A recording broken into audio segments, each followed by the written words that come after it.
Greetings, fellow action figure connoisseurs, and welcome to another episode of Digital Caveman Presents Star Wars Wednesday. I, as always, am your host, the Digital Caveman, and today I will be presenting you with Star Wars The Vintage Collection number 205. Poor little clearance Lando Calrissian. Let's get into it!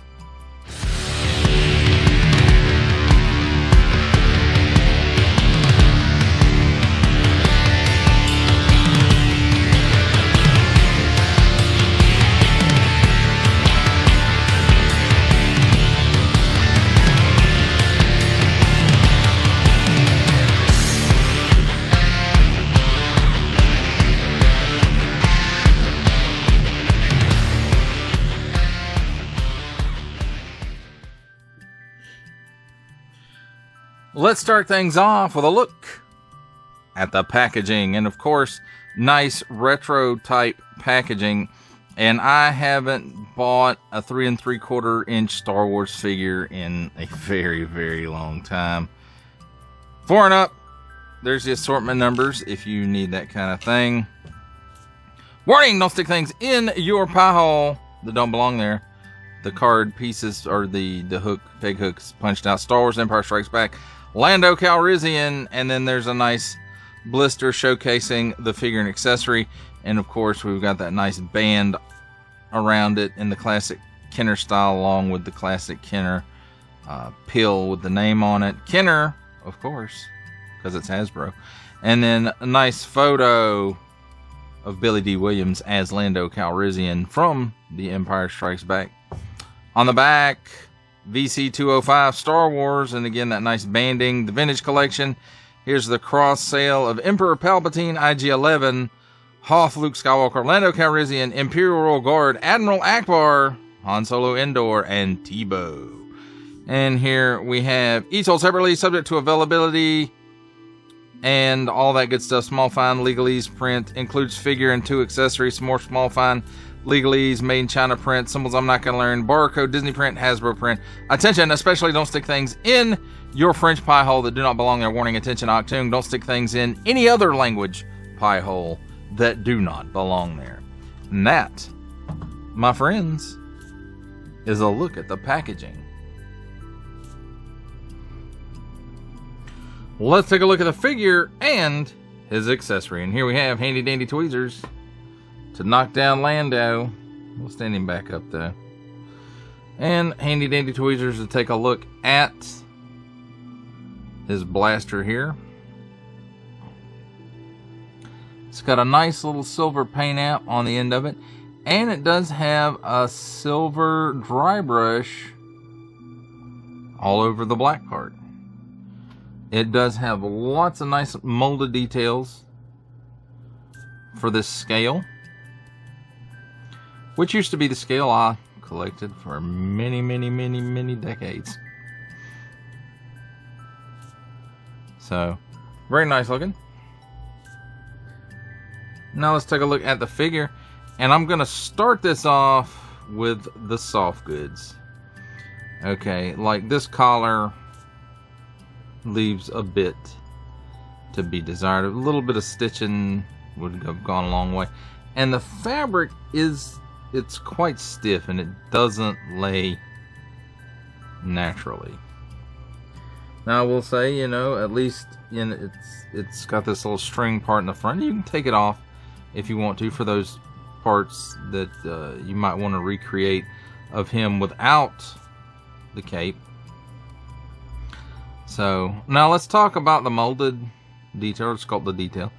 I have to say, that necessarily doesn't look like Billy D. Williams, but it looks like Lando Calrissian. You can tell this is Lando. It kind of looks like Billy D. Williams. But again, you have to remember that, this is a smaller scale we're dealing with than what I normally deal with. But I did deal with this scale for a very long time. And then while we're talking about the head, the paint, pretty darn good. And I'm guessing that they're using that inkjet face printing technology on these smaller figures now too. So we've got some paint app for the collar of the shirt and the ends of the sleeves, although you can see this one didn't get all the way around. Let's see about the other side. Did the other side get all the way around? It did. And there's a nice little paint app and molded detail of his communicator, his wrist communicator, his calculator watch. So very nice. Nice paint app here for the belt. It does go all the way around. And as far as the paint for the collar, it does go all the way around as well. They just messed up on this arm. Hands are molded in the appropriate skin tone. And, you know, the pants look like pants and the boots look like boots. So that's, you know, neat. Let's talk about his articulation. Well, I did miss on the soft goods, you know. We've got printed stuff here on the inside. It looks kind of cool. And then there's some stitching in the bottom of the cape to kind of give it this fold, but because of the stiffness of the fabric, you know, it just doesn't do right. But then again, you know, we're talking about soft goods at this smaller scale. So let's talk about his articulation real quick. So he looks up that high, and I'm guessing it's just a ball joint in there. No, it's a dumbbell. So he looks up that high, he looks down that low. He got some chicken neck. He's got lots of waggle going on there. He can do the full exorcist. At the shoulder, 360 degrees of rotation. And it does have a hinge. And he can raise his arm up at the shoulder more than 90 degrees. Single hinge and swivel at the elbow. Swivels around 360 degrees. And it gives you a little better than 90 degrees worth of bend. 360 degrees of rotation at the wrist, and it is on an up and down hinge. So that's neat. And then the other hand, I think, is up and down hinge. Yeah, it's an up and down hinge as well, although it's a little tight, so I may have to heat that up a little bit. There's a cut where the chest and the abdomen meet, and he's got some hula going on there, a 360 degree rotation. He can lean back that far. He can lean forward that far, which on either one of those is barely. He can lean to the left and the right some. So, you know, not horrible. Now, at the hips, it's a little, I don't know. It seems like an odd choice. It's got this hinge here, but it's pinned, rather than being pinned in this way, it's pinned in straight up. So, I don't know, is that usual for the vintage collection these days? It seems weird. But he can give you that much of the splits. And if you want him to kick forward, you rotate that around, twist the leg, and he can kick forward that far and back that far. So that's not bad, but still, I don't know, it's a weird design decision. So there's a cut here at the upper thigh, 360 degrees, stop it, of rotation there. Single hinge and swivel at the knee, swivels around 360 degrees, and it gives you a little better than 90 degrees worth of bend, so that's not bad. Then at the ankles, is it hinged in there? Yeah, it is hinged. It's a little stuck, but down that far, up that far. Let's see, does he have a pin? There's no pin for rocker, so no rocker. But he does have a 360 degree rotation, probably where it's pinned up into his leg. And then as far as accessory storage, he holds his gun.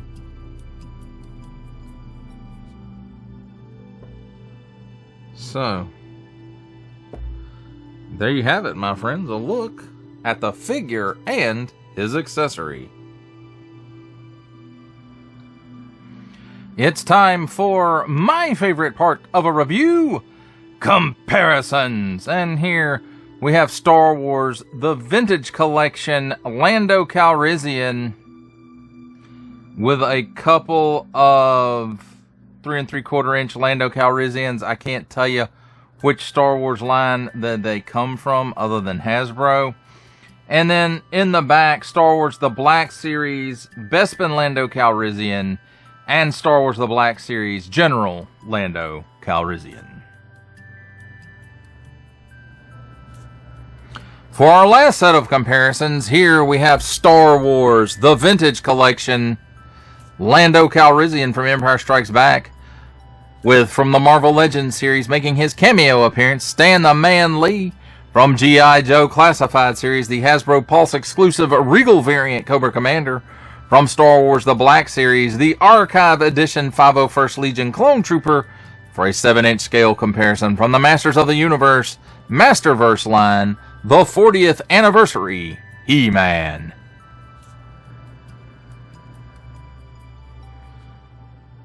For final thoughts on Star Wars the Vintage Collection, Lando Calrissian, Bespin, you know, I have to say, I can see some improvements since the last time I really bought 3 3/4 Star Wars figures, which it's been several years, maybe about 10 years.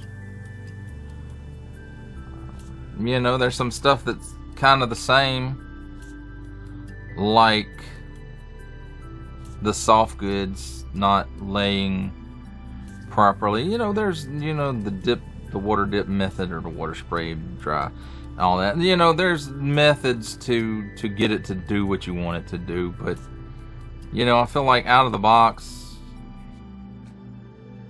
you really shouldn't have to do that, especially at the price point of these guys. Now, while I'm talking about price point, I didn't pay full price for this guy. He was lonely in the clearance aisle at Walmart, and I felt bad for him because I always see Landos. Doesn't matter if they're Black Series or Empire Strikes Back or Return of the Jedi or whatever. Lando is always in the clearance aisle. And I don't get it. Lando's cool. Well, except for maybe in Solo. He's kind of cool in that one. Not super cool, though. And, you know, I like the character Lando Calrissian. The hip joints on this figure kind of baffle me, to where you have to rotate them to get them to either swing out or swing forward or swing back. And I don't know if that's like a consistent thing in the vintage series now or not. I hope it's not, because that is really piss poor design, in my opinion. Your mileage, of course, may vary. And, you know, as far as the rest of the articulation, it's almost on par with what they're doing in the Black Series, you know, minus the hips. Now, the ankles don't have rocker. And, you know, that might be hard to do at this scale, but I don't, you know, Hasbro has done it before. I think the Marvel Universe figures, when they first came out, before they decided to cost cut and reduce some of the articulation points on those figures, I think those figures had rockers. They were basically little 3 3/4 or 4-inch Marvel Legends figures, mostly. So I don't know what goes on behind the scenes. I like the look of this. I think it looks like Lando. The cape does kind of take you out of it a little bit, because it's a very thick material for this scale. It looks cool though, except for the collar. The collar's kind of messed up a little bit. And I think that's mostly where it was in the packaging. in the tray. So, I mean, yeah, does it kind of beat the old vinyl capes? Yeah, it beats the old Kenner vinyl capes. But I don't know. Some of this is the reason I quit collecting 3 3/4 inch Star Wars, which used to be my, that was my thing. Started collecting them when I was like 4 or 5 years old. 3 3/4 inch Kenner Star Wars figures. And when they came back in Power of the Force 2, I started collecting it. Started back up collecting Star Wars 3 3/4 inch figures. And I did it for many, many, many years. Until the Black Series came out. And, when Black Series first came out, it was $20. And, vintage style figures were starting to run about $12 to $15, depending on where you could find them. And to me, the cost to benefit ratio there was, hey, you're getting a better value spending $20 on a 6-inch figure. And at the time, I didn't know things were going to get better, and they looked pretty good for the time. The Black Series I'm talking about. And so, I don't know. I'm just rambling on about it. But here's my poor little clearance Lando. I felt bad for him. That's why I picked him up. And I thought, I hadn't messed with a vintage figure in a while. And I like Lando. So I wanted to see what may have changed in the line. And this, I don't know, he may not be a good representation of the vintage line. He may be some kind of one-off, I don't know. But I like it okay. In some ways it's better than some Landos I've gotten. In some ways it's not as good as some Landos that I have. So I'm just going to stop talking about it now because I'm just rambling. Well, that does it for the review. I hope you enjoyed it. I enjoyed making it. Only support from viewers like you make this programming possible. Each view does count, and I do appreciate each and every single view I receive. Thank you, and thank you so very, very, very, very much for supporting this channel through viewing. If you are interested in supporting my channel further, I'm now offering memberships at various tiers. Click the join button on my YouTube page or check this video's description for the link and see if any membership offers are right for you, but only if you are in a position to do so. Comment below, like, share, subscribe if you would like to see more content or just help the channel grow, or both. That's even better. And don't forget to ding that bell so that in the future you will be notified as my new content becomes available. That's a wrap, folks. I'll see you next time.